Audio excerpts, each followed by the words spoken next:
Hello, am I live? I think I'm live. I usually try to give it a second, make sure everything catches up. Well, hello, everybody. So thank you for coming. This is the next episode of Wine Chat, and today we are talking rosé, and we are having this lovely, oh gosh, the light. Okay, Chateau Gigery. This is a Côte de Provence, and red wine in particular. Red wine, rosé wine. Basically, rosé and Provence are like besties. So let's talk a little bit about wine, and then we'll talk a little bit about books. Today, for books at least, I was feeling pretty zany. I just reviewed a video, not a vid, I just did a video review of a book, and it was on a rom-com that was just zany. And I really feel like zaniness is an underrated virtue in like a lot of rom-coms. So I was like, you know what? Let's talk about rom-coms where literal laughs came out of my mouth. So that's what we're going to talk about. I think it kind of goes with Rosé. Oh, hello, everybody. Thank you guys for saying hi. Let's see. Hello. Hi. Hello. Hi. Hello. Thank you guys for coming. I appreciate it. So let's start with rosé. So rosé is an interesting kind of wine. You can kind of make it in like four main different ways.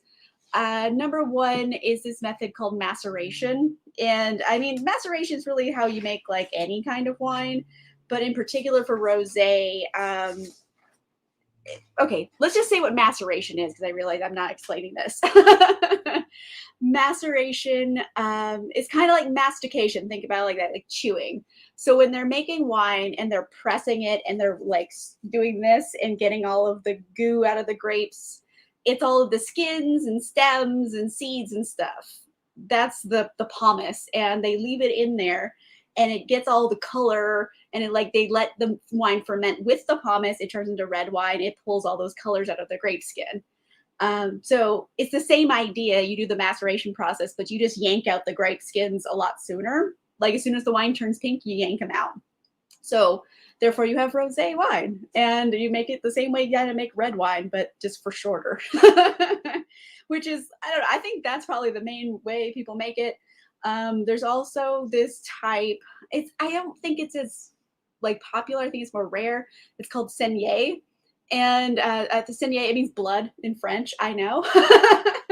But essentially, when you're making the wine, they just bleed off like the light pink wines, because it just leaves all the deeper red wine. And then all the red wines kind of like exponentially get deeper. So it's how you get that really, really dark red wine. They just get rid of the light ones. So it's kind of like free run. They just bleed it off. Or there's this other method. It's called Ramato.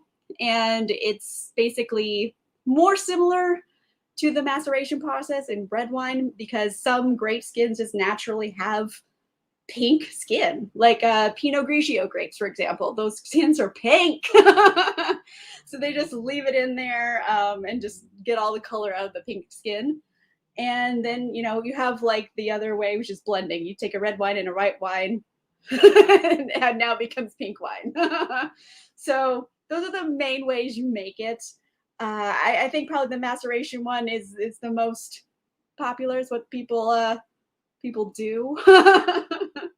And today we are drinking, like I mentioned a couple times, this Provence Rosé.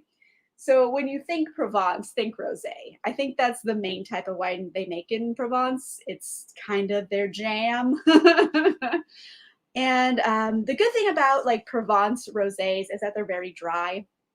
They're not like white zin, which is just like hummingbird feed in a bottle. Sorry, I'm not trying to shame anybody if you like white Zinfandel. If you like it, drink what you like. I'm happy for you.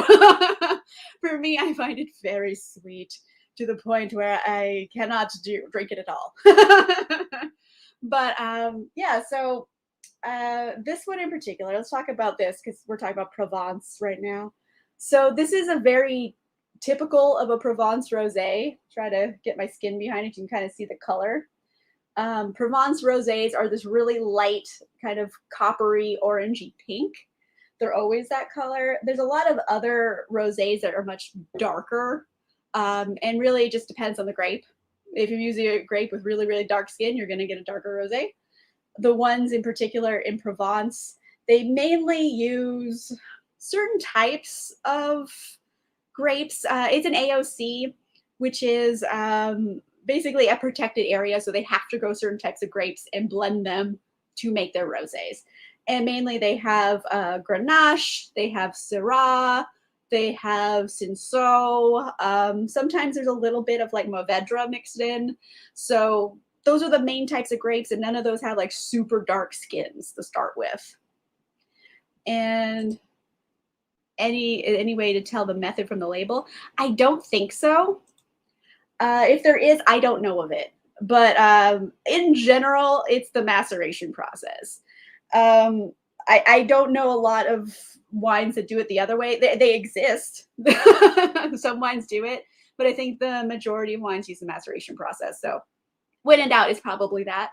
But I don't think there is a way to tell that from the label. I guess you just have to look up the wine and see if you can find out anything about their winemaking process. And speaking of that, like let's talk about this wine, for example, Chateau Gigery. I was having a hell of a time finding out any information about that wine in particular. And here's the deal. It makes me, okay, it doesn't make me nervous because, like, who cares? It can still be a really good wine. But in general, like, the more information you have readily available either on the bottle or online, it's probably going to have a better quality. So this one, it just says Côte de Provence, which means it could be any ass grapes from Provence blended into this. And I was really, really trying to find out like the percentages of which grapes were in here, and like I couldn't find it anywhere. Worst comes to worst, if you're really looking for it, and a lot of producers don't even have websites, go to the back of the bottle and look who the importer is. So this one is Advantage International. So I looked up the importer, and usually they have their catalog on their website, and they had this one. So I found out a little bit about it from there, but not a lot. I couldn't get anything that had like actual percentages. So it makes me slightly nervous. Obviously, this is a fairly inexpensive rosé, so it's mass produced. Not that that's a bad wine. I'm just saying, you know, they're not like putting in a lot of effort to make it extra fancy. There's like, it's drinking wine, just drink it and have a good time. But from the importer's website, this is a blend of Grenache, Cinsault, and Mourvedre, which is interesting because I like Mourvedre. So let's just go ahead and take a sip, and then we'll talk a little bit more. So I don't know who else is drinking this particular wine with me, or if you just have some other Provence rosé. But hey, let's taste test time. It actually smells really nice. It smells sweet, but like in a good way. It's got a lot of like white peach. I'm getting a lot of white peach in here. Some minerality. Yeah, it's really heavy peach, and maybe like some cotton candy and stuff, which is like pretty typical for, you know, for a rosé.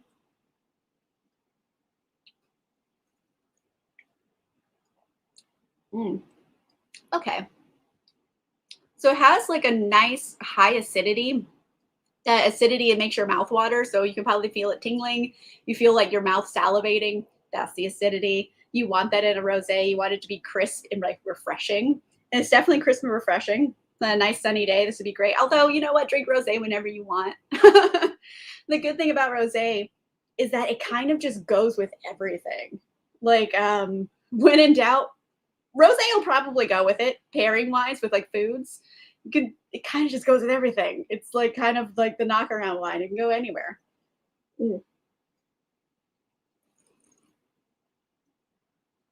Yeah, this one's really nice and light. I feel it's very summery.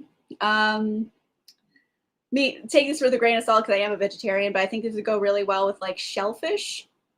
So like or mussels or crab or that kind of stuff. I think it would go well with seafood. I think it would go well probably with chicken. This would go great with salad. Oh my gosh, this is a salad, girl. And probably vegetables. I think this would go nice with like a vegetable dish. Probably work out pretty nicely, as long as it's not like super like heavy I don't know, if you have like balsamic roasted carrots, I don't think this is gonna work. But like a lot of other vegetable dishes, especially if they're like herb roasted, I think this would go really nicely with it. So yeah, do I think this wine is necessarily remarkable? No, but is it delicious? Yes, it is. So I just don't think it's very fancy. But you know what? I'm having a nice time drinking it, so that's what matters. Mm, mm, mm, mm, mm, mm. Okay, so for rosé, you want it pretty chilled. I would say about 50 to 55 degrees would be a good temperature for it.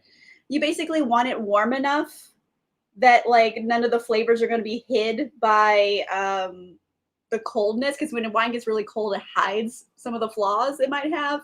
This is how I just check temperature with it. Let's go on the back of my hand and feel how cold it is, and like this feels like a good I don't know how to measure temperature besides my hand. I just like, yeah, that feels like the right temperature. Like if it's any colder than this, maybe a like a really crisp white, like a Pinot Grigio, I think could be served the most chilled, because Pinot Grigio in general isn't that complex. But yeah, I think this is a good temperature, about 50 to 55 degrees. I think would work nicely. Hmm. I do too. Floor, yes, chilled wines. Even reds are supposed to be chilled, and people say, "Oh, you can drink it warm." I'm like, "No, you cannot."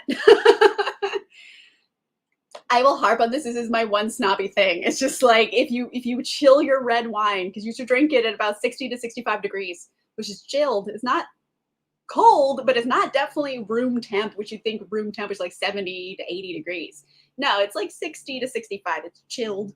It makes the wine taste immediately so much better. Just trust me on it. Chill your reds.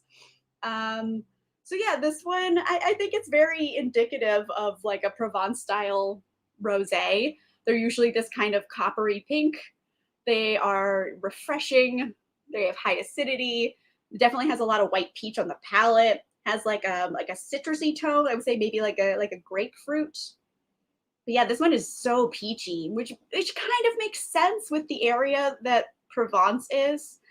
Because Provence is in like southeast France, and it's a warmer climate there because it's close to the Mediterranean. So yeah, it's definitely a warmer climate. In warmer climates, you get much more like stone fruits, tropical fruit flavors, and like peach is a stone fruit because it's got a big old stone in the middle of it. So this one's so peachy, and I'm like kind of into it. I don't particularly think it's like a remarkable wine, but it's very delicious to drink. Mm.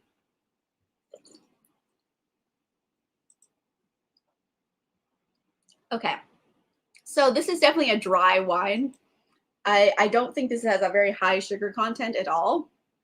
What's the alcohol content? That's actually a good way to check. 13%. Yeah, this is not very sweet. So here's the deal.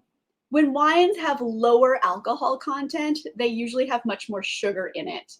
And that's just like chemistry, because in the fermentation process, basically yeast eats sugar and it becomes alcohol. That's how you make wine. So if there's a lot of sugar still in it, the yeast has not eaten it and therefore has not produced alcohol. So if the alcohol level is low, the sugar level is probably high. That's why that is how it is. Since this is 13%, which is like average amount, like 11 to 14 is kind of the average amount of wine. It's relatively on the higher end. So I would say this is very dry. It doesn't really necessarily have much sugar in it, but it definitely has that like sweet quality because it has like all of the white peach kind of flavors. And I think basically the tartness, the acidity is making it seem sweeter than it actually is. So not a ton of sugar in here, but it is really crisp and refreshing and delightful. Mm. You know what? This actually might go really well with like pasta with like cream sauce. I'm going to put it there because like, wines with really high acidity go great with like fatty food, because all the acidity in the wine cuts through the fat and they like blend well. So I think like an Alfredo sauce, which I'm not super into, but there's a lot of cream sauces I am into, and I think this would go really well with it. So mm, it will be lovely with that. So yeah, what else about this? It's so peachy. I can't get over how peachy it is. I also get like a little bit of like strawberry in there on the palate, but it's just very, typical of a regular rosé. Um, this one in particular, I want to talk about this because this is the cork they have. It's a glass cork. I'm not gonna stick it in all the way because I have such a hard time taking them out. I like they're pretty, but I hate them. I always have to call my boyfriend. I'm like, open my wine. But glass corks is actually a thing, and they use them for reasons. For example, if you see a glass cork in a bottle, it's basically indicating this wine should be drunk young. There's no reason to age this bottle. Here's the deal with cork. Like a regular cork you have in a wine bottle, it's a porous material. It allows teeny tiny bits of oxygen into the wine and out of the wine, and that's good for aging because you want like that tiny bit of oxygen to get in there, help the wine age, break down some of the tannins, etc. You want that. A wine with a glass top with like the plastic rim, it is airtight. It's airtight. No air is getting in this bottle. If you don't drink it young, you really try to age this, it's going to be nasty. It's going to become quite reductive, I would say. And reductive essentially means it's been like starved of oxygen. So you get this kind of, I don't know, it just kind of gets very caustic and it tastes like burnt a little bit. Like if you open it, it'll have like a smell of like burnt matches. And that's not necessarily a fault because some wines, especially like white Burgundy wines, a lot of the winemakers are experimenting with reductive winemaking styles because it does add like an interesting like minerality to a lot of wines. But like when it's on purpose, it's cool. When it's not on purpose, it's a fault. So reductive wine, it smells like burnt, and it's just basically because the wine has been suffocated. uh, I have got a butter knife and went with it before. And don't do that. It's probably a terrible idea. um, well, it depends on the wine. There's some wines you can age, 30, 40 years and they're fine to drink. And there's a lot of wines, honestly, it's not worth aging. All the wines I'm picking for my wine chats, I'm picking very affordable wines. They're meant for drinking. I'm not picking wines that are like, oh, this is a $120 bottle of red Burgundy wine. I'm gonna age it for 10 years. It's like, no, I'm buying like a $30 bottle and drinking it now. So in general, reds are worth aging more than whites. In like a lot of wines basically are meant to be drunk young. You're not supposed to like wait a long time. They're supposed to be enjoyed. So I would say personally for me, I like to drink wines, especially if I'm paying, $30 or less, 5 to 10 years from the bottling date. So this is a 2020. This is incredibly young. I think maybe I would go to 2018 with this or 2017 maybe. It might be interesting, but since it has this glass top, you should just drink it right away. It's not really intended for aging, but like you could go maybe a couple years and it'll be fine. But after that, I'm like, it's going to get reductive because there's no oxygen coming in there. But, to each its own. If you like it, you like it. What else? What else? I had all this stuff I wanted to say, and now I've forgotten all of it. I don't really think like history is like an interesting thing. I don't know. So let's just talk. Okay, why not? It's my channel. I'll talk about what I want. So Provence. Like I said, it's in southeast France, and rosé is their thing. That's what they make. They've been making that since forever. Like I think hundreds and hundreds of years ago. Like the Greeks actually brought over the vines because it's such a nice, like warm, beautiful climate, and that they just like took off. And then like they just started making rosés, and it's kind of their thing. But yeah, the Greeks actually brought it over. So fun fact. And I mean, and by hundreds of years, I mean like I don't even know, like probably over 1,000 years ago. I'm being like, optimistic by saying like a couple hundred. No, it'd be like 1,000 years ago probably they brought it over, and this is kind of they took it and ran. And I would say probably 90% of the wine made in Provence is rosé. Like that's what they do, and they do it well. So when in doubt, just look for Côte de Provence, and you know what you're gonna get. You're gonna get this pale pink, orangey kind of copper pink color. You're gonna get stone fruits. You're gonna get berries. You're gonna get high acidity. You're gonna get a crisp, like fun wine to drink. I recommend paying 15 to 20 bucks for a bottle. Like I want something a little I always prefer to spend like just a tad more because I want something where the winemakers tried. I'm not gonna go buy Beringer White Zinfandel. I'm sorry. This is my own thing. It's my one snobby thing. I can't stand it. Some people like white Zin, and I'm not one of them. I've tried. It's this hummingbird feed. It's so sweet. I can't deal with it. Mm. Okay. So you guys can ask more questions about rosé or for this wine in general, but I'm going to start talking about some zany rom-coms as well, because why not? So, like I mentioned at the beginning of this video, I was just reviewing a book recently, and it was this one. Let me grab it. Hold on. So I just reviewed The Ex-Hex by Aaron Sterling, and it was fun. You know, like, is it like a remarkable book? Arguably not. Is it zany? Heck yeah, it is. There's a talking cat and witchcraft and zany rom-com antics. And you know what? I feel like zaniness is a highly underrated virtue when it comes to rom-coms. So I've been having a really good time with that. And I've been wanting to, you know, read more rom-coms. And I have read a lot of them in the past, and I think I pulled out a whole bunch of ones. Basically, my whole like idea here for what I wanted to pull out were books when I was reading them. Actual laughs came out of my mouth. Not like, oh, I laughed on the inside. I wanted physical laughs. So these are all books like physical laughs happened for. Hold on. Yeah. I have to text my boyfriend because I feel like it's getting dark in here and he needs to come turn on the light. He said he would help me if I texted him. Okay. So in the meantime, let's talk about some zany rom-coms. Let's do it. This month, I'm going to be reading, I don't know if it's necessarily spooky, but I am going to read Vespertine by Margaret Rogerson, and that's like goth nuns. It's like necromancer nuns, and I was like, okay, it's got spooky vibes. Are you still in love with it though? I guess that's the question.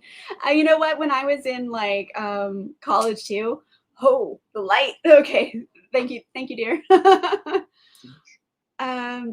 So right when I was in college, that's when I kind of, you know, figured out wine and I liked it. And I was drinking straight up Moscato, which is also like super sweet. So sweet. Mm. His banana. What? Love. I think it's worth the read. It's kind of short and it's just zany and witchy and kind of delightful. So I had a fun time with it. But anyway, zany rom-coms. These are all rom-coms. Physical laughs came out of my mouth. Let's go. So I'll start off with these two because, like, you know what? I didn't want to pick between them. So I have two Tessadaires because these ones both, oh my gosh, physical laughs came out of my mouth. So funny. I love them. I mean, what, is anyone surprised that I pulled Tessa Dare into this video? Probably not. So, okay, let's do Romancing the Duke first. So this one is like Regency era LARPing. There's just basically this woman, and her father wrote these books, all of like the Regency era Harry Potter, and like she was like the main character in it. However, it turns out like she was actually writing the books and letting her dad's name be on it so they would get published. And these people are obsessed with the books, and they literally follow her around in like cosplay, full on LARP, and it's that. Plus, there's a scarred Duke, and it's just a silly rom-com. And there's so many funny moments in here where, like, oh my gosh, I just remember laughing. I don't even want to explain all of it because there's a lot to get through to explain why the jokes are funny. But just take it from me. Take it from me. So many funny jokes. Laughs came out of my mouth. It was a good time. And then Duchess deal. Such a win. I love it so much. Okay, so Duchess deal. This is my very first Tessa Dare, and it kind of like started this whole journey for me. It's actually one of the first historical romances I ever read. So like I picked a good one right off the bat. And so in this one in particular, it's kind of Regency era Batman. So we have again another scarred duke, and he kind of like stalks the streets at night, beating up bad guys. And this kid kind of finds out about it, and he's like, "I'm going to help you." So he has a Robin that he did not ask for, and he's just a strange child. So it's the Regency era Batman, a scarred duke. I love scarred dukes. Who else? Like, tell me in the comments. Like, a good scarred duke is my jam. But so many funny moments just because it's silly. It's a rom-com, and it doesn't try to take itself seriously. There's Regency era Batman here. Like, who wouldn't love this? I'm obsessed. They're great. Yay! I'm so happy for you.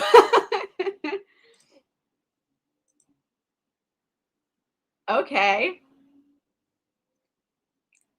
Oh, I thought. Oh, I read musical. I was like, it's a musical. Oh, you meant historical. Okay, never mind. I just can't read. I'm so glad that you have it. It's like one of my all-time faves too. Yes, get to all of them. They're all good. Well, okay, you know what? All the ones since she was on Avon Books are good pretty much. The ones when she was on Bantam, not the best. I'm just gonna say it. Scarred Dukes. Maybe I'll do a wine chat where I just talk about Scarred Dukes because, like, I don't know why I love the trope. Why do I love their suffering? But like, I just want a good Scarred Duke. I love it because they're always grumpy, and I love a good grump.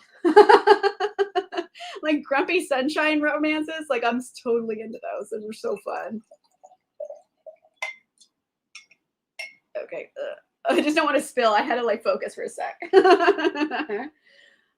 Let's see. Let's see. Okay, let's stick with the historicals, and then we'll move on to like more modern day stuff. But let's talk about Lord of Scoundrels for a hot second. I want to like Loretta Chase a lot more than I do, but this one is a classic masterpiece. I love it so much. Like it's zany, and it's a rom-com, and the main couple, they're kind of like very antagonistic, and I like how our heroine is just diabolical. Like he's such like a bad guy that like she's like, "Oh, okay, I can do that." And he's like, "Oh no," like he's horrified of her for right reason. She's diabolical, and so is he. And that's why they get along. And I am just going to spoil one thing because at one point in this book, I've never really read another romance like it, where the heroine literally shoots the romantic hero. She shoots him with a gun, and they still get together. He deserved it. Sorry, a very large truck went by and my window shook and it scared me for a second. But anyway, she shoots him. He deserved it.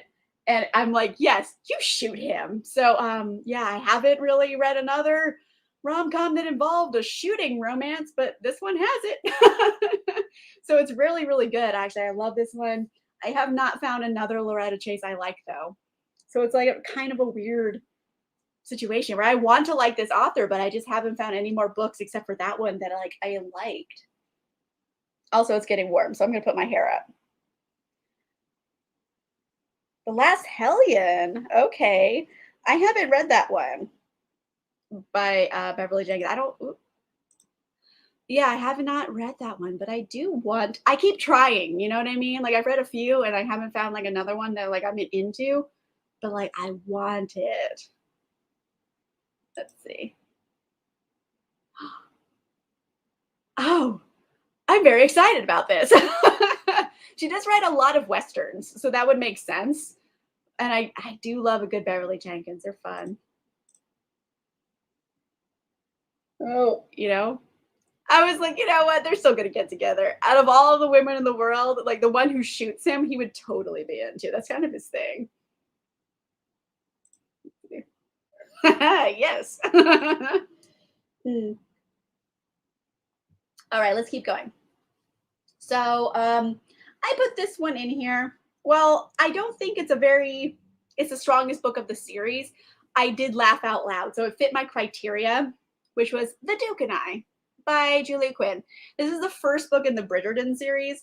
Is it problematic? Yes, it is. Hot damn, this is very problematic. But we're not talking about that right now. We're just talking about the laughs. And at their marriage scene, she has this little brother, Gregory. Eventually, he gets his own book. All of the Bridgertons have their own books, but he's like 9 or 10. And he's just having a full allergy attack from all the flowers. So he just can't stop sneezing. And so it's like a little kid just like, like just sneezing crazily in the middle of their mouths. And I laughed so hard over sneezes. I know, but like I remember cackling about it. It's really well written just because like this little kid just can't stop sneezing. Stupid. And I don't care. I laughed out loud, so it fit my criteria.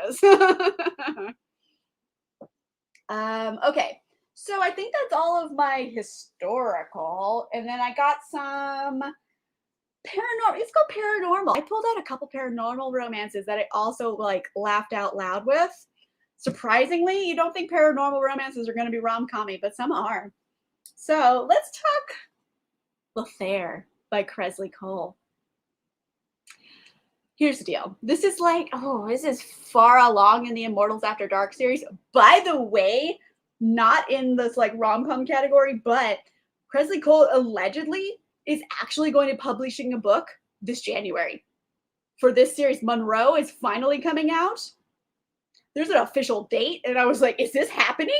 Is this happening for real? Because she's been saying this book has been coming out for like 4 years now, and it hasn't. So I'm like, there's actually a date. It is January 2022, and I'm freaking out about it. I pre-ordered it. We'll see if it actually happens, but who knows? I saw it. I was excited. Okay. Ugh. I swallowed too hard. L'Affaire by Kresley Cole. So L'Affaire is this vampire who's pretty much been like the antagonist, the bad guy for the whole series, and then finally he's like the romantic hero in his book. So you're like, oh, like who's he gonna get with? And he gets with this like woman who does not put up with his shit. She's like, I've been through worse shit than you, homie. And they have the best breakup. They're both kind of end up being vampires, and he's like, oh, fine. You broke my heart. Here you go. So he rips his heart out and mails it to her as like trying to like pick on her. And she's like, okay. So you know what she does? She cuts off her middle finger and mails it back. So vampire romance, they're very antagonistic in the best way. Cause I'm like, yes, you cut off your middle finger and mail it back. Baller. But yes, laughs out loud in this one. He is the villain of the series, but he does get his own book. And then you kind of like him. He's more of like an anti-hero. And I love it. They do some vampire-y shit, as I've been talking about. Yeah, I know. He mails her his heart, and she mails him back the middle finger. And I was like, oh, yes, male-based disses. I love it. I think you can. I feel like it's a better story read in order, personally, but you can read it out of order because each book is a different couple. So it's somewhat episodic, but there is like a storyline that's overarching through all the books. But technically, yes, you can read it out of order. I think it's better in order, though. Yeah, you do. It's a fun one. I didn't expect to like L'Affaire as much as I did. Now is the time because officially she's going to be putting out another book. And like, I don't know. I don't know her personally. So I can't really get into why she hasn't been putting out books, but like I do know she got very injured and like I know she like broke her hip really bad. So I think that was why she originally took a hiatus, and then it just lasted for years and years and years, and she hasn't put out a book. She hasn't finished some series. And I was kind of like losing hope she would ever put out another book because like Kresley Cole was like my first like paranormal romance love. And I've read all of her books. And now another one's coming out. Right now it's official. It's coming out. Who knows if that's actually going to happen, but like there's a date and I'm very excited. However, she has put out a date before and it's not been true. So we'll find out come January. Mm. Hello, hello. Well, I'm glad you're here now. It's okay. We're drinking rosé, and it's from Provence, and it's very peachy and strawberry and citrusy and light and delicious. So if you're having one, thank you for joining us. We're having a good time. Sherilyn Kenyon, Dance with the Devil. So this is part of the Dark Hunter series, which is surprisingly very funny. It's kind of like Greek gods and vampires and all that kind of stuff, and it's really an interesting series. It has so many books in it. I don't even think I've finished it yet. Like I've read a good amount of them, and I was just looking at my books the other day, and I was like, "Oh man, why haven't I finished this series?" And this one in particular is actually one of the most dramatic books of the series, but it's also one of the funniest because there's this cowboy vampire who says crazy stuff, and every time he's on page, I think his name is Sundown, and he's a cowboy vampire, and he says crazy cowboy stuff, and I love him.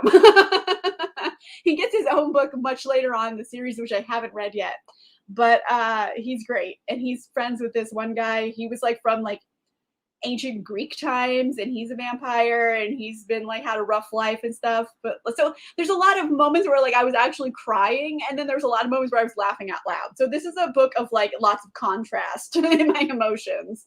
But this is what I do remember laughing so hard at a cowboy vampire. He says crazy stuff, and I love him so much. Ooh, over Archeron? Shut up. Okay. So Archeron is kind of like the head Greek god vampire guy, and like he's kind of been in all the books, and then eventually he gets his own book. But ooh, like Archeron's so thick. It's like a chonker. Like there it is. You could kind of see it in the corner over there. Archeron, like it's huge. Let's see. The Sherilyn Kenyon or Cresley Cole. Because I know Sherilyn Kenyon had a horrible divorce. Like her husband was trying to poison her. Like it was like a thing. Sorry, I don't want to like get into people's personal decisions, but she did put it on Twitter. So it's out there if you want to look it up. But like her husband tried to like poison her. It was a lot. Oh my gosh. So let's move on into contemporary romance. We're just talking about a horrible divorce. Okay. Contemporary. Boom. The Worst Best Man by Mia Sosa. I love this book, and I talk about it all the time, and I don't see enough people picking it up and reading it because it is delightful. I had so much fun with it. I have pre-ordered book 2 of this, which comes out next year. I forget when, but like soon, and I can't wait for it. Oh, it's so good. It's definitely an enemies to lovers kind of romance. Or she was gonna marry this guy, and then the best man is his brother, and he kind of like basically they would have been mad together, and the wedding gets broken up, and she blames him for it, and now it's in the future, and they have to work together professionally, and then of course they fall in love for real, that kind of thing. And just like the situations they get into where he's just like, oh, I'm gonna eat spicy food, and it's like, okay, order it extra spicy. Just knowing she's setting him up to like set his mouth on fire. It's like stupid rom-com stuff, but like I loved it. It was really funny. I do remember laughing out loud. It's so fun. I highly recommend it. I don't see enough people picking it up, but it's really, really fun. I think it's a good time. Okay. Pick it back up. I had a good time with it. Hopefully it'll get you out of your. Oh no, bye Floor. You can always catch up later. I want to say bye. I'm sorry you couldn't stay longer. Let's see. Um, okay, so let's talk about Smut by Karina Halley. So this is my first Karina Halley book I ever read because it's named Smut. Yes, let's read this. And I remember laughing out loud so many times in this. It's kind of a new adult romance, surprisingly smutty though. I mean, the name is Smut. So it takes place in this writing class. It's like an enemies to lover story, and these two people have to write together for like a project, and they decide they actually work really well together, even though they don't get along. And what happens is they decide, you know what really sells well smut. Let's write smut. And then, of course, writing smutty scenes all day with like this guy who is like, your enemy, but sexy enemy, like leads to them just like acting out these scenes. So, like, yes, give me all of that. I love it intensely. And then I actually got to meet Karina Halley, and the heroine's name is Amanda in this, and I'm named Amanda. And like she wrote that in it. I was like, wait a minute. Yeah, Karina Halley, she's a doll of a lady. I like her a lot. Thank you, April. That's when it comes out. I am so excited for it. I pre-ordered it the second it became available for pre-order. I can't wait. I'm so excited for that. Mm. Mm, mm, mm, mm, mm. Having a good time with this wine. Okay, let's go over here. Let's talk about Not My Romeo by Elsa Madden Mills. This is like my one book I was so surprised about because like when I got it and the blurb on the back of this is god awful. It's so bad. And I was like, oh my gosh, this is going to be the worst book I've ever read. And then someone's just like, ha ha ha, watch it be one of your faves. And I was like, okay, but what if you're right? And then like it stuck in my brain for weeks. And then I finally read it. And then surprisingly, I unironically thoroughly enjoyed this. The blurb is so bad though. Whoever wrote this blurb, I don't know if they and the author were like fighting, but like the blurb is so bad. And the book, like, is it a brain teaser of a book? No, it's real simple, but like it's really delightful. And I had a fun time with it. And it makes no sense, but don't worry about it. You're not reading this to have it make sense. So you're having a professional football player, and what does she do? Is she a school teacher? I forget what she does. But she's like a librarian. She's a naughty librarian. That's what it was. So she's a librarian, and she is on the side designs lingerie. I know, right? Ridiculous. It sounds like a bad porno, but in like in a good way. And she's also does community theater. And then he's like, okay, I'll do community theater with you to like have the relationship continue. And so it's like, when do you have time? You're a professional football player and you're going to go do community theater with your naughty librarian you're trying to hook up with? What? I am very confused by this, but that's kind of what makes it fun. That it makes no sense.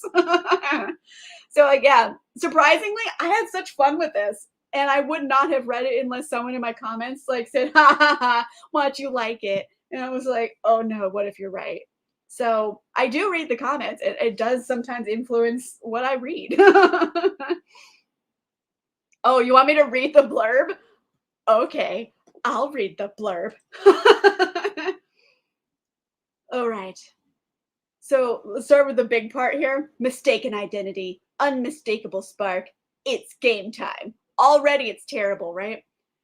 We start off with a lie on Valentine's Day. My blind date isn't the studious guy I expected. He's a drop dead gorgeous player with sinful amber eyes. Somehow we end up at his penthouse. I blame the gin and tonic. The next day, I learn he's Jack Hawk. Mind you, his name is Jack Hawk, which sounds like jack off. I know. We're going to move past that.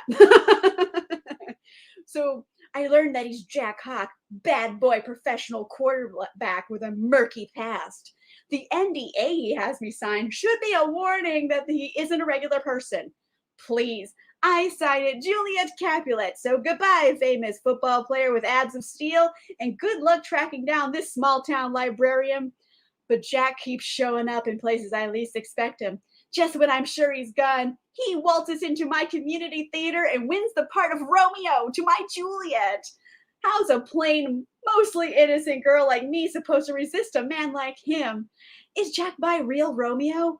Or will this gorgeous football player only break my heart? It's so bad. It's so bad. But the book is surprisingly delightful, and it's so terrible. It is. But you know what? Now I was like, you know what? I'm going to move past the blurb because this book is so bad. The blurb, it's so bad, right? It's like a D minus blurb, but like, a B plus book. So, hey, there you go. Mainly just because it was just so ridiculous. And like I've already gone over this. It's a professional football player doing community theater with a naughty librarian. It's just what is happening? So surprisingly, enjoyed it. Hey, look at me. Okay. Undercover Bromance by Alyssa K. Adams. So this is actually book 2 in the Bromance Book Club series. And I picked it over book 1 of the series because this one actually had laughs come out of my mouth. So funny. So it's basically about this book club for dudes, and they read romance novels to become better men and better understand the women in their lives. And I was like, yes, do that. There's zero toxic masculinity in this series. It's all about just like men becoming better men and like letting go of toxic masculinity traits, and also romances and stuff. So like I love the concept of the series. I love all the dudes in it. And this one is, what was this one? Oh, Mac. Yeah, Mac and Liv. Okay, so Mac, he's kind of like the bad boy, the player of the group.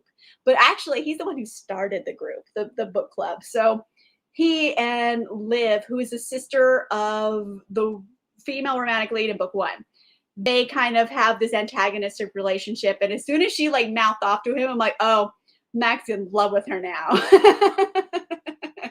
So they kind of get together, and she's a chef and he's like owns a nightclub, and they're also trying to take down this celebrity chef guy who is like a serial he's just a creep. He kind of uses his power and influence to get women to do sexual things they don't want to do. So he's a complete creep, and they're like, we're gonna take him down. And there's a lot of like funny exploits with the other dudes in the group. There's fart jokes. I know I'm a grown ass woman, but like I love a good fart joke. I don't care. They're funny. But this one, I remember laughing so hard. At the end of the book, they do take down the celebrity chef guy, and like the news is there, of course. And they're like, "Who are you?" And they're like, "We're the Bromance fucking book club." And I remember just like cackling because it was so funny. But yeah, it's like no toxic masculinity, bros being best friends, silly situations. It's a really fun time. Highly recommend. I think they're up to book 4.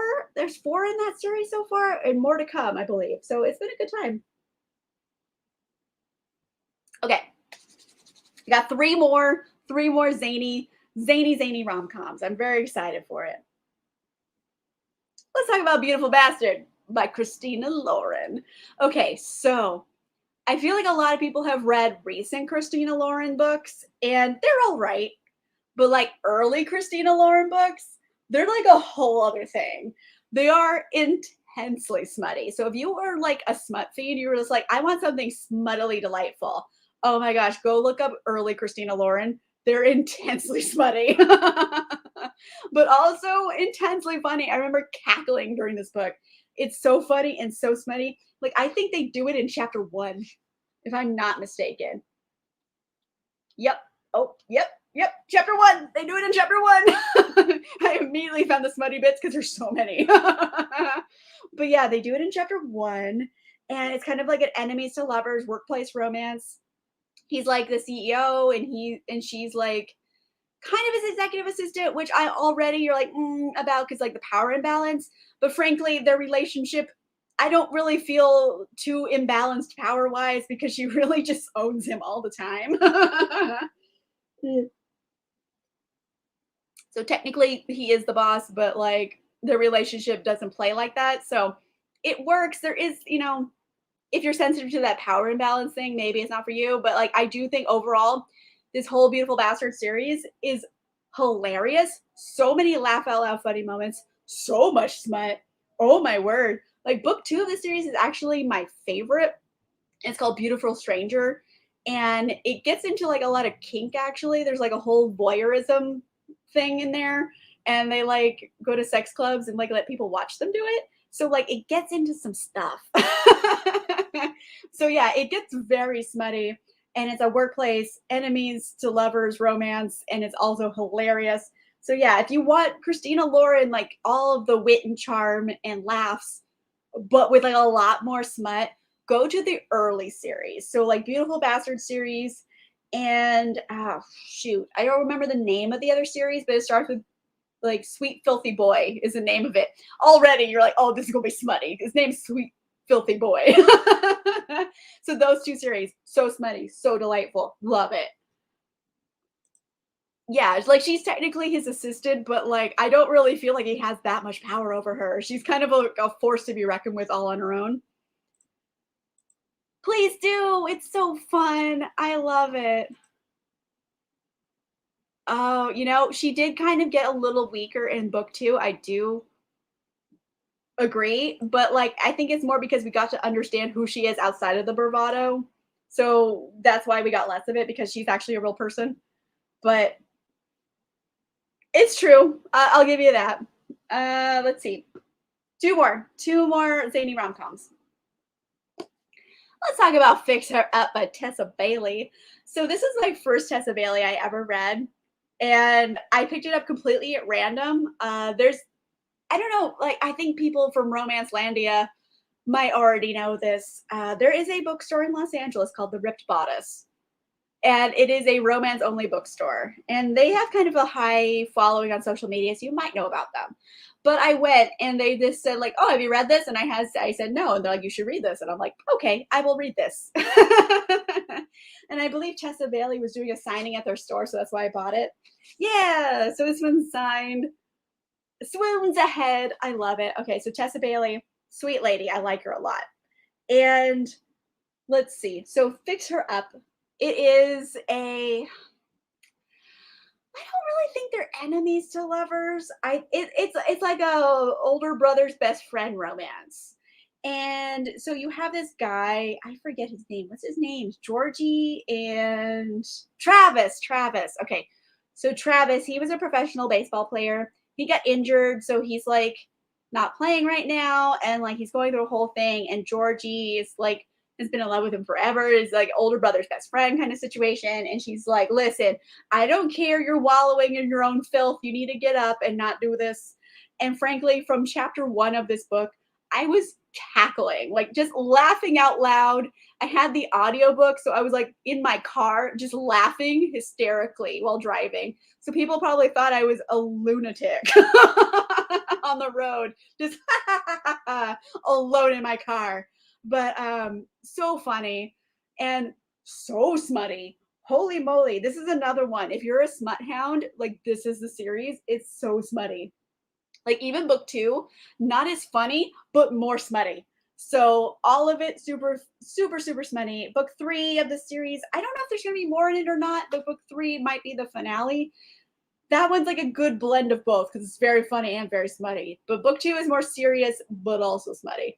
So so funny. She basically when she says, I don't care, you're wallowing in your own filth, you gotta get out of bed, she literally dumps a box of Chinese takeout on his head. She's like, get out of bed. So from then on, it just gets sillier and sillier. Mind you, did I also mention she's a child's birthday party clown as a profession? There you go. So it's super silly, super smutty, super funny. Had a really good time with it. Let's see. Really wish more romances had women taking control and being prominent during their smutty things. Okay, I can give you a few. There's a few I can think of. It's like at least I can think of one right now in what's the name of it though? Hold on. So the Eva Lee, you might want to look into because she has a lot of like sexually submissive dukes. So if you like a good duke who likes to take orders and fulfill them sexually, then she's the author for you. What's it called? I read it. I can't remember the name of it. I'll find it. I'll think about it.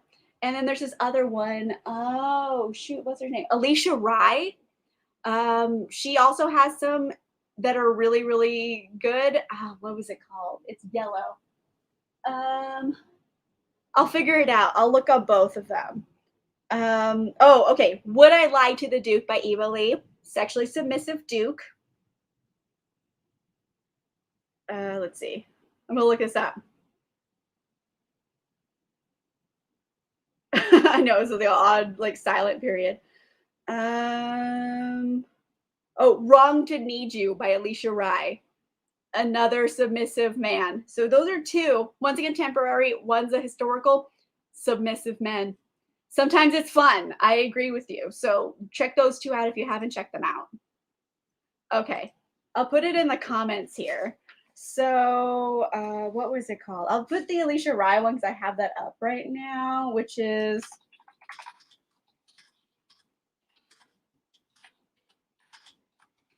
okay. That's going in. And what was the other one? Would I Lie to the Duke by Eva Lee.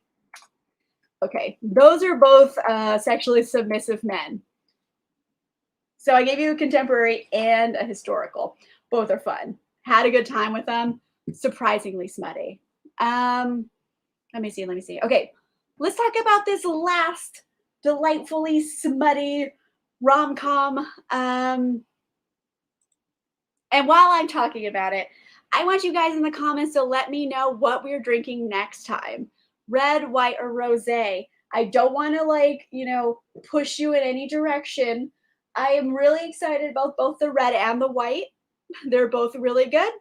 The rosé I haven't tried before, so I don't know much about it. But both the red and the white are delish.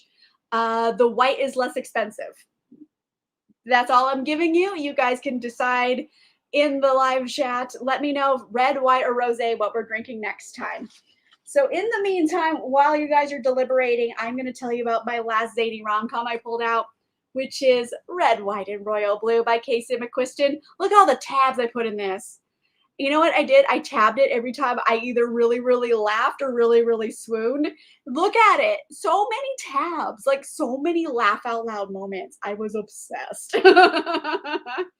So this one is a romance. It is like a Prince of England and a first son. So like the son of the president in America. So they're kind of like similar politically similar positions. I don't know. Um, how to sip first. Okay. So male romance. And Alex is the first son. Hilarious. He's like a bisexual disaster, and I love him. All of his stuff is so funny. He had to they talk about Thanksgiving in here, which is an American holiday.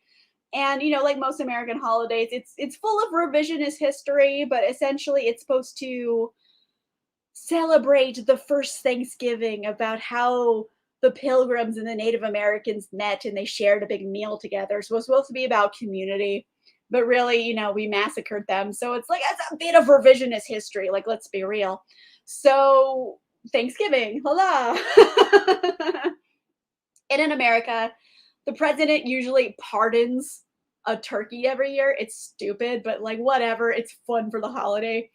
And so Alex has to keep the turkey in his hotel room, and he's with this turkey in a cage who's insane. He's just like, turkeys are dinosaurs. It's going to eat me in my sleep. And so, so it's him dealing with a very crazy turkey, and also male romance, political spheres, and the media.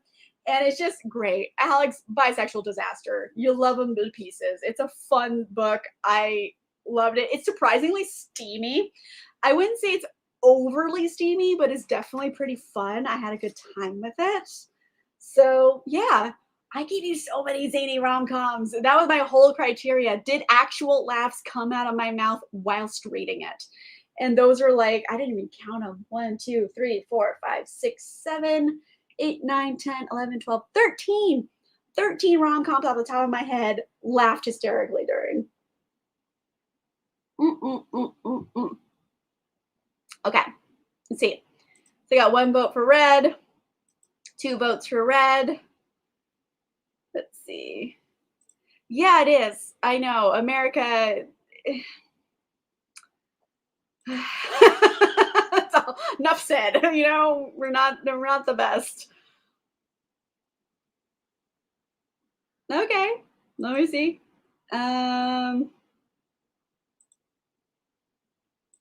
Let's see. Oh, okay. That one was fun too.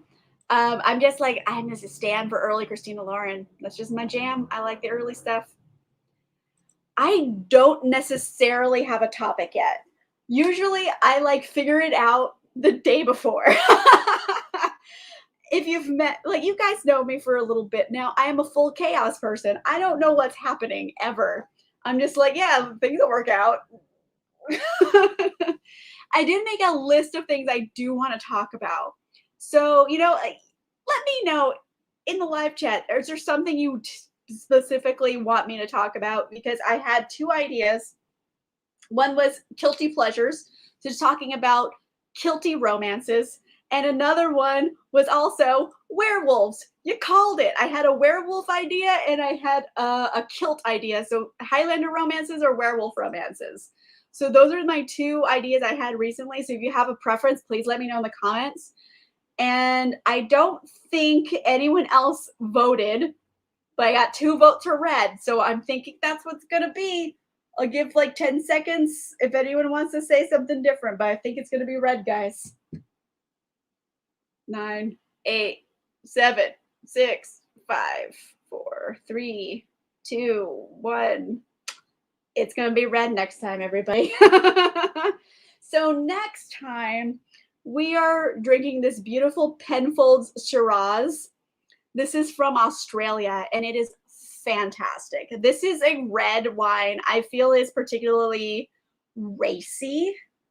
It's a date night wine. I feel like just the way it tastes, you're just like, I'm not wearing pants later. That's this wine. It's Australian.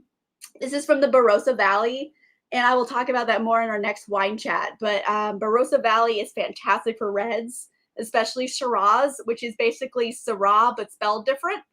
And Penfolds is kind of like an excellent company from Australia. If you're looking for like, oh, I don't know what to get from Australia, Penfolds, try there because they have very expensive wines and then they have very like entry level fun wines, like table wines, like Bin 28 is it's about $30, so it's a little pricey but like very relatively affordable for what it is.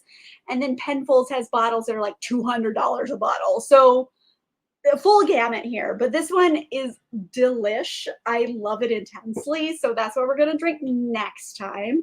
And so far I've kind of been doing every other week for wine chats, so I'm thinking the next chat is going to be on December 5th. And I've been getting some votes for werewolves. I've been getting some votes for some Highlander ones. I think it's a little split still. So I had one other idea.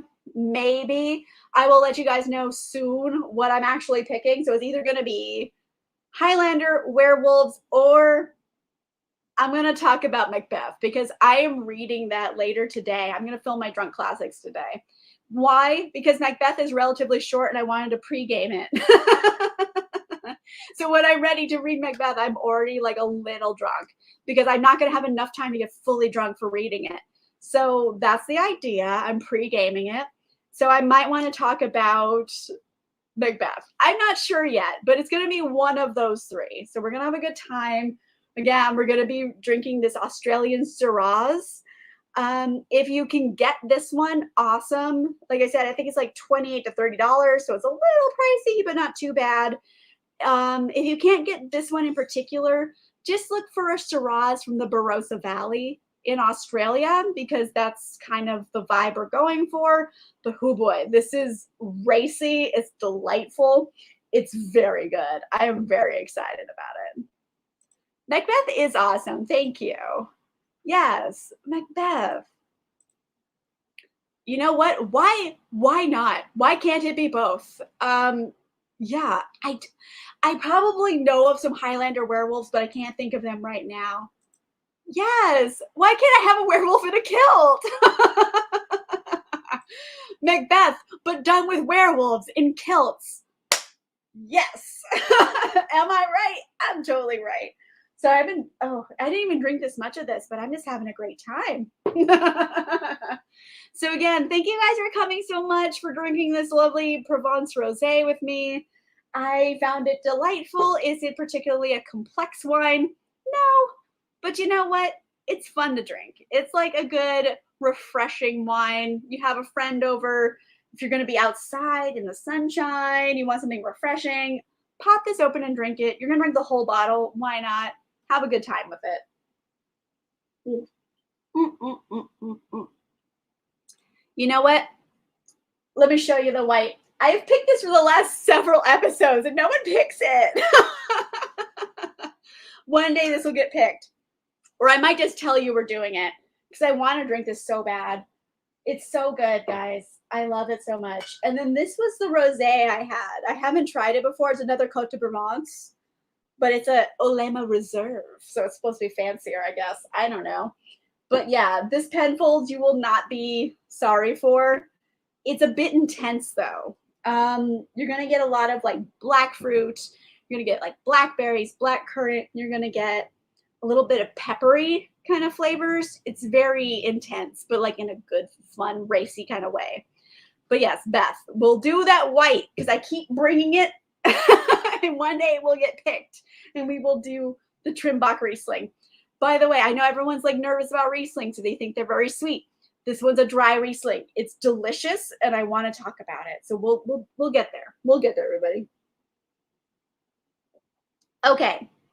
Thank you guys so much for joining me on my little wine chat and rom-com chat. I've had a great time. I have so much fun doing these. I just like talking about wine and talking about books. And it's really fun, like in live time, getting to talk with everybody. It's not just me staring at my camera and talking to no one. It's like actually like, oh, wow, look, I can actually talk to people at the same time. So it's really fun. And thank you guys so much for joining. I am thoroughly enjoying myself. And again, the next time we're meeting is December 5th, and we are drinking Australian Shiraz from the Barossa Valley. I can talk, maybe. We'll find out. So anyways, thank you guys so much for joining me, and I'll see you guys next time, all right? Bye. Bye, bye, bye, bye, bye, bye, bye. I'm waiting for this to turn off.